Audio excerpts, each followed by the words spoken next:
हरे कृष्णा। आप सभी को शरद पूर्णिमा की हार्दिक शुभकामनाएं। प्रिय श्रोताओं, आज सुनिए शरद पूर्णिमा की कथा। और आज की इस पावन शरद पूर्णिमा की रात्रि में जब चंद्रदेव अपनी 16 कलाओं से पूर्ण रूप में अमृत वर्षा कर रहे हैं, हम सब मिलकर प्रार्थना करें, हे चंद्रदेव, अपनी शीतल चांदनी से हम सबके जीवन के दुख, ताप और क्लेश हर लीजिए। मन को शांति और हृदय को प्रेम से भर दीजिए। हे श्री कृष्ण, इस रासमयी रजनी में अपनी मधुर कृपा हम सब पर बरसाइए। हमारे घर आंगन में सदैव प्रेम, सुख और भक्ति की ज्योति जलती रहे। एक बार एक साहूकार था जिसकी 2 बेटियां थी। दोनों ही बेटियों की माँ लक्ष्मी जी में बड़ी आस्था रखती थी और दोनों ही पूर्णिमा का उपवास रखती थी। साहूकार की बड़ी पुत्री बहुत ही विधि विधान और नियम के साथ इस व्रत को संपन्न करती थी, लेकिन साहूकार की छोटी पुत्री अज्ञानतावश व्रत को अधूरा छोड़ देती थी।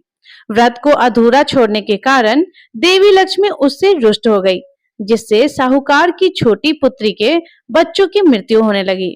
जब भी वह किसी बच्चे को जन्म देती, उसके कुछ ही समय बाद उसकी संतान की मृत्यु हो जाती थी। साहूकार की छोटी पुत्री इस बात से बहुत परेशान रहने लगी। तब उसने एक ऋषि को अपनी इस परेशानी के बारे में बताया। ऋषि साहूकार की छोटी पुत्री को देखकर सारा हाल समझ गए थे। उन्होंने साहूकार की छोटी पुत्री को उसकी गलती के बारे में बताया कि वह पूर्णिमा के व्रत को अधूरा छोड़ देती है और पूर्ण विधि विधान से उस व्रत का पालन नहीं करती। उन्होंने साहूकार की बेटी को कहा कि अगर तुम पूर्णिमा का व्रत विधि पूर्वक रखो तो ही तुम्हारी संतान जीवित रह सकती है। ऋषि की सलाह पर उसने पूर्णिमा का व्रत विधि विधान से पूरा किया, जिसके फल स्वरूप उसे संतान की प्राप्ति हुई। लेकिन कुछ ही दिनों के बाद उसकी भी मृत्यु हो गई, जिससे वह अत्यंत परेशान हो गई। तब उसे अपनी बड़ी बहन की याद आई, तो उसने अपने मृत पुत्र के शव को एक छोटी चौकी के आकार की लकड़ी पर लिटा दिया और उस पर कपड़ा ढक दिया। इसके बाद वह अपनी बड़ी बहन को बुलाकर लाई और बहन को उसी पर बैठने को इशारा किया। बड़ी बहन इस बात से अनजान थी कि वहां पर उस बच्चे का शव पड़ा हुआ है।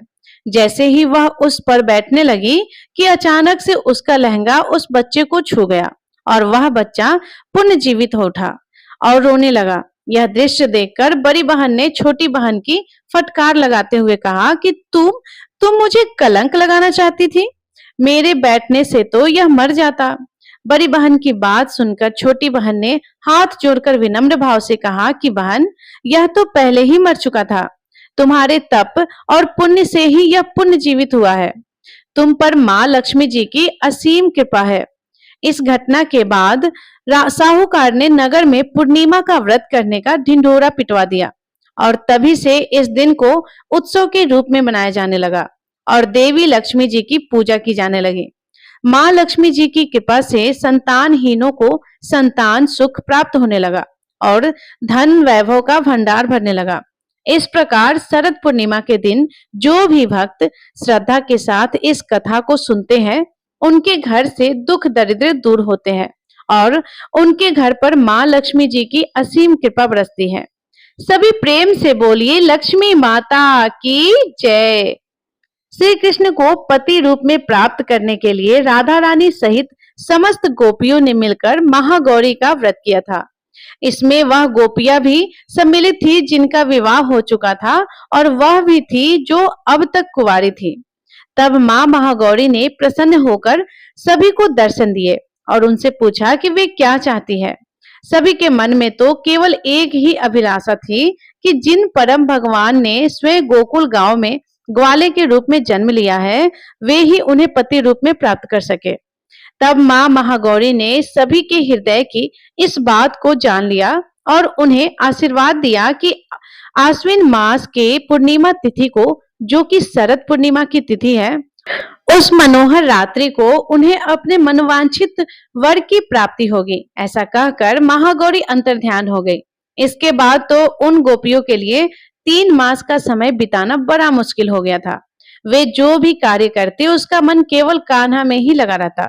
सभी का मन तो केवल उस रात्रि की प्रतीक्षा में था। मनोदशा ऐसी हो गई थी कि मानो किसी अपने से विरह की हो जाती है। चेतना में, स्वप्न में सभी गोपियों को केवल कान्हा ही कान्हा छवि दिखाई पड़ती थी।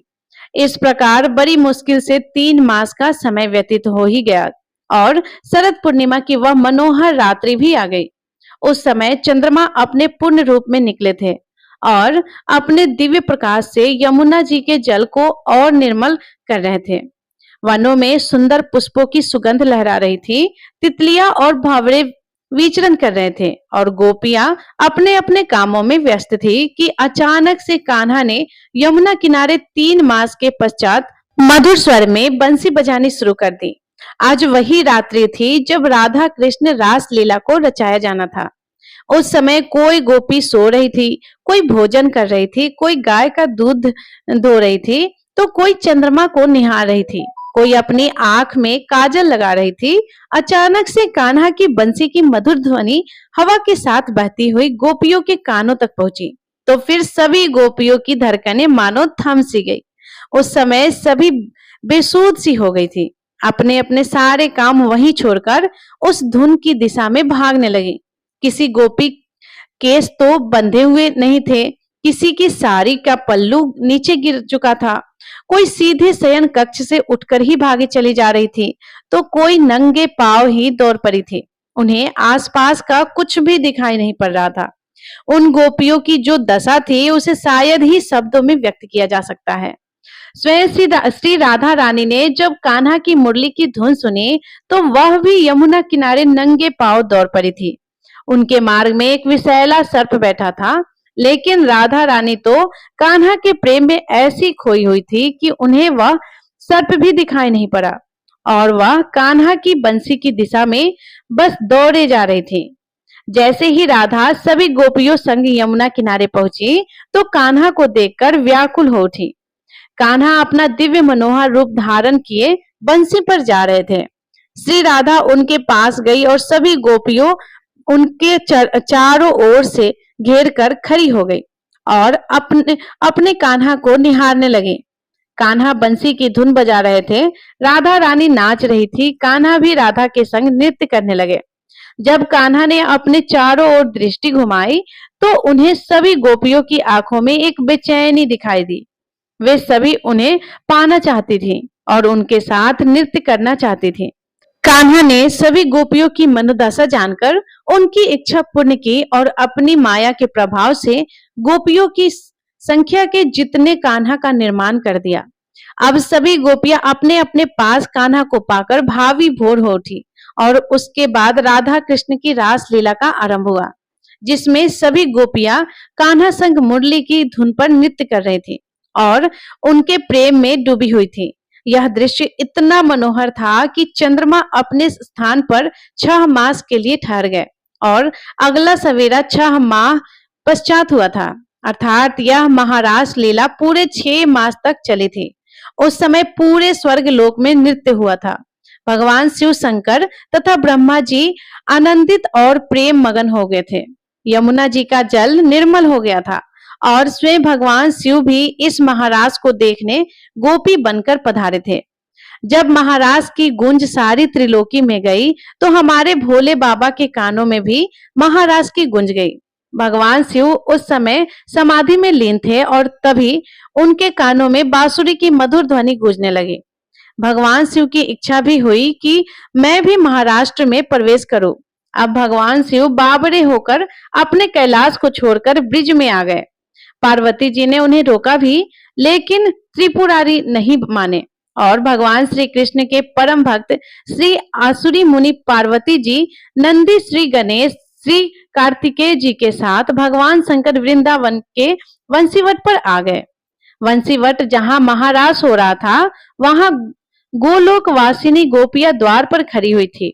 पार्वती जी तो महाराज में भीतर प्रवेश कर गई, किंतु द्वारपालिकाओं श्री ललिता जी ने श्री महादेव जी और श्री आसुरी मुनि को भीतर जाने से रोक दिया। कहने लगे कि श्रेष्ठ जनों, श्री कृष्ण के अतिरिक्त अन्य कोई पुरुष इस एकांत महाराज में प्रवेश नहीं कर सकता। अब भगवान शिव बोले कि तो इसके लिए मुझे क्या करना पड़ेगा? मुझे तो बड़ी इच्छा है महाराज देखने की। ललिता सखी बोली कि आप भी गोपी बन जाओ। भगवान भोलेनाथ बोले कि जो बनाना है जल्दी बनाओ, लेकिन मुझे महाराज में प्रवेश जरूर दिलाओ। अब भगवान शिव को गोपी बनाया जा रहा है। मानसरोवर में स्नान कर भगवान शिव ने गोपी का सुंदर रूप धारण कर लिया।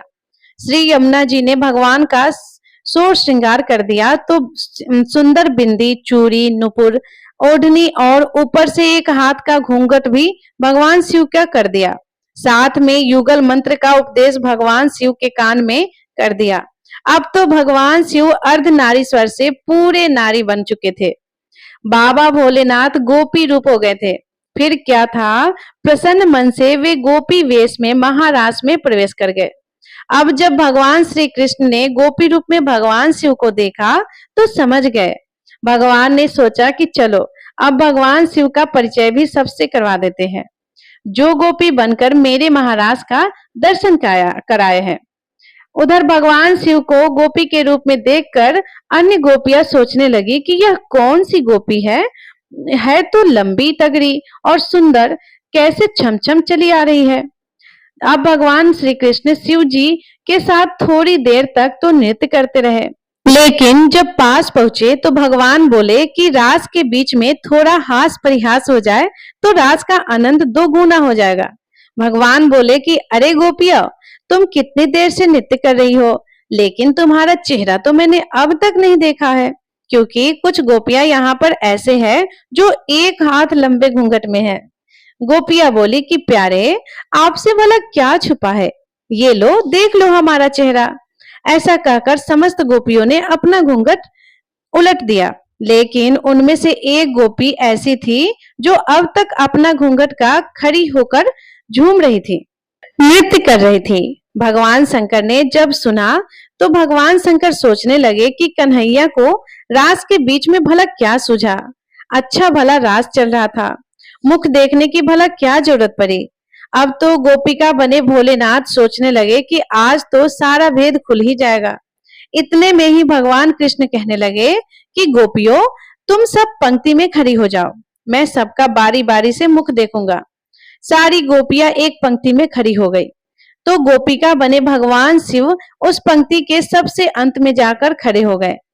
अब जब कन्हैया की दृष्टि अंत में पड़ी तो कन्हैया बोले, तो चलिए गोपिकाओं, शुरुआत करते हैं पंक्ति के अंत से। अब तो भगवान शिव बोले कि यह तो मेरा ही नंबर पहले आ जाएगा।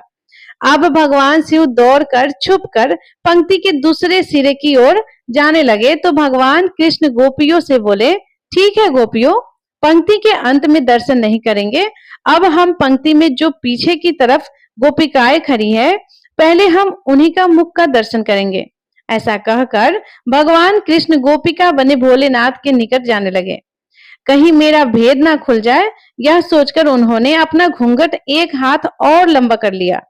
भगवान कृष्ण कहने लगे कि अरे गोपियों, यह गोपी तो बड़ी शर्मिली है, क्यों ना पहले इसी के मुख का दर्शन किया जाए। ऐसा कहकर कान्हा जी गोपिका बने भोलेनाथ के पास गए तो भोलेनाथ दौड़ पड़े और दौड़कर कान्हा ने भी उन्हें पकड़ लिया और पकड़ते ही उनका घूंघट ऊपर कर दिया और जोर से कहने लगे कि आओ गोपेश्वर आओ, आपकी जय हो, बोलिए गोपेश्वर महादेव की जय, शंकर भगवान की जय।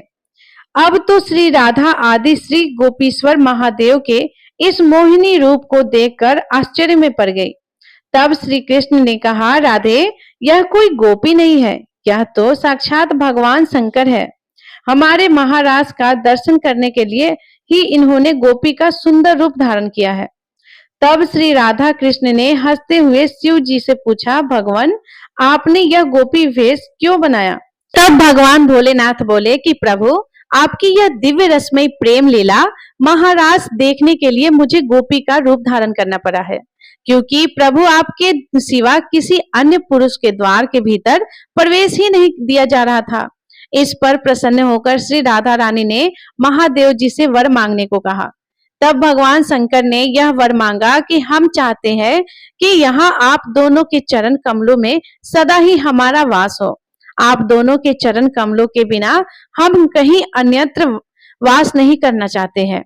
तब भगवान श्री कृष्ण ने तथास्तु कहकर कालिंदी के निकट निकुंज के पास वसीवट के सम्मुख भगवान महादेव जी को श्री गोपेश्वर महादेव के नाम से स्थापित कर विराजमान कर दिया। श्री राधा कृष्ण और अन्य गोप गोपियों ने उनकी पूजा की और कहा कि ब्रिज वृंदावन की यात्रा तभी पूर्ण होगी जब व्यक्ति अब आपके दर्शन कर लेंगे।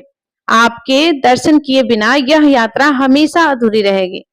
भगवान शंकर वृंदावन में आज भी वंशीवट पर गोपेश्वर महादेव के रूप में विराजमान है। इस प्रकार एक बार फिर से श्री कृष्ण ने बंसी की मधुर तान छेड़ दी और भगवान श्री कृष्ण गोपियों के बीच में इस प्रकार से लगने लगे जैसे मानो आकाश मंडल पर तारों के बीच में चंद्रमा विराजमान हो। भगवान गोपियों के साथ बंसी बजाते हुए नृत्य करने लगे और गोपियां भी भगवान कृष्ण की बंसी के सुर में सुर मिलाकर के गान करने लगी और उनके इस दिव्य महाराज को देखकर आकाश से दिव्य पुष्प वर्षा होने लगी। इस प्रकार तारा मंडल में चंद्रमा के किरणों से भी अमृत वर्षा हो रही थी और इस तरह से ये रात्रि 6 महीनों के बराबर व्यतीत हो गई, लेकिन किसी को पता नहीं चला और तब इस रात्रि का नाम ब्रह्म रात्रि हुआ। इस प्रकार रास लीला करते करते भगवान श्री कृष्ण के मन में विचार आया तो गोपियों को लेकर यमुना जी के जल में उतरकर जल क्रीड़ा करने लगे और इस प्रकार गोपियों का मनोरथ पूर्ण कर घड़ी रात बाकी रही। तब श्री कृष्ण गोपियों से कहने लगे कि गोपियों, अब तुम अपने घर जाओ। इतना सुनते ही गोपियां उदास हो गई और कहने लगी, प्रभु, अब हमारा मन आपसे अलग होने की कल्पना भी नहीं कर सकता। तब भगवान बोले कि गोपियों, तुमने कैसे सोच लिया कि मैं तुमसे अलग हो रहा हूं? मैं सूक्ष्म रूप से तुम्हारी अंतरात्मा में सदैव विद्यमान रहूंगा। तुम 8 पहर मेरे नित्य दर्शन करती रहोगे। इतनी बात सुनते ही संतोष कर गोपियों अपने अपने घर चली गई और यह भेद उनके घर वालों में से किसी को भी पता नहीं चला। प्रिय श्रोताओं, यह थी महारास लीला की कथा। सभी प्रेम से बोलिए श्री राधा कृष्ण की जय, महारास लीला की जय। अब सुनिए माँ लक्ष्मी जी के प्राकट्य की कथा। कथा के अनुसार एक बार दुर्वासा ऋषि ने स्वर्ग के देवता राजा इंद्र को फूलों की एक माला से सम्मानित किया, लेकिन राजा इंद्र ने इसे अपने हथेली ऐरावत को पहना दिया। हाथी ने अपने स्वभाव के अनुसार इस फूलों की माला को तहस महस करके फेंक दिया था।